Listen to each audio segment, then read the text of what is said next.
experience sa judging ng Starstruck? Ngayon nare-realize ko mahirap. Akala ko madali lang. Akala ko, pupunta ako ng Friday, magpapaganda ako. Maganda-maganda lang ako. Pressure din. Pakit lang ako. Hindi, it's very difficult to judge them kasi that's a whole week of activities na ginagawa nila. Madami eh. May acting sila, merong singing.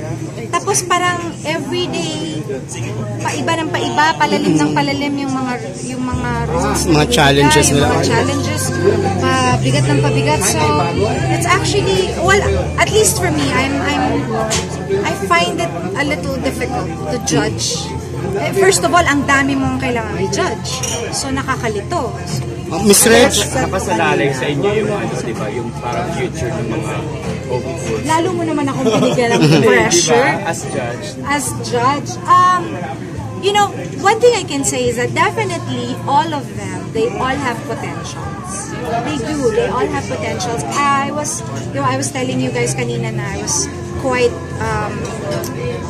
surprised na marami pala talagang nakakakanta na actually pwedeng maging singers talaga. So I was quite surprised kasi ang dami nilang pwedeng magsimula na ngayon as a singer. Hindi ko na nga alam eh. Dati sinasabi ko yung may dating. Ngayon parang ang hirap na yun lang eh. So it's very, hindi ko na masagot. I don't know how to answer that question kasi hindi ko na rin ma-pinpoint kung anong hinahanap ko. Basta right now, it's very hard for me to judge them like a whole week of their activities na ang hirap. Kasi lahat sila magaganda. Lahat actually may dating.